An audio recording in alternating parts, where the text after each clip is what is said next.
আজিজুল হক জিয়ন।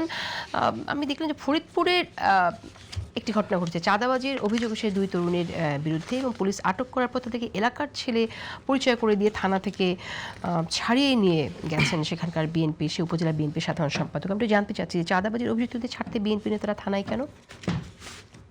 জি, এটা যেখানে বিব্রতকর এবং লজ্জার তথ্য। যদিও এই বিষয়টা নিয়ে আমি জানি না, এটা নিয়ে উত্তর দিব তার আগে আমার সমালোচক যেটা আমাকে চ্যালেঞ্জ করেছিলেন তার উত্তর দেওয়া উচিত, দর্শকরা বুঝবে। এই যে নিউজ, যেটা যুগান্তরের নিউজ, এটা 2025 সালের 12ই জুলাই, যেটা হচ্ছে গিয়ে মিটফোর্ডের ব্যবসায়ী সোহাগ হত্যার নেপথ্যে, টাইটেল ছিল সোহাগ হত্যার নেপথ্যে বিএনপি নেতা ইসাকের চাঁদার লোভ। এটা আমার বক্তব্য না, সেই সময়ের। এবং সেই নিউজের প্রেক্ষিতে কিন্তু তাদের দল সাংবাদিক সম্মেলনে অন্য একটা প্রেক্ষাপটে কিন্তু এই ঘটনা টেনে এনেছিলেন। উনি ভুলে গিয়েছেন কেন আমি জানি না।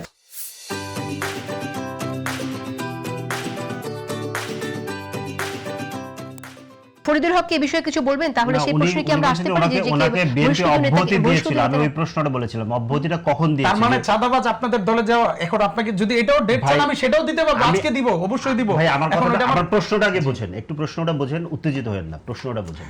আমি বলছি যে আপনি কি অব্যাহতি দিয়েছিলেন ওই অভিযোগের কারণে, নাকি উনি বিদ্রোহী প্রার্থী হওয়ার কারণে? কোন অভিযোগে আপনি তাকে বহিষ্কার করেছিলেন? আমি সেই প্রশ্নটার উত্তর আমি বললাম সেই সময় অভিযোগ ভাই যে কারণে করা হয়েছিল, যে কেন কারণ আমি ওটাই বলছি, যে আপনি ওটা করা হয়েছে কিনা আপনি ওটা আমাকে বলেন। আমি জানি যে করা হয়নি। আপনাকে আমি ধরার কথা না ভাই, ফ্যাক্টের কথা, আমি ধরার কথা না। আচ্ছা, আমরা আসবো, আমরা মনে হয় যে আমরা মূল জায়গাতে যেতে চাই। ঠিক আছে, আমি সালাউদ্দিন তানভীরের 400 কোটি টাকার দুর্নীতির অভিযোগের কথা বিরাট ফুলিয়ে ভাবে বললেন, কিন্তু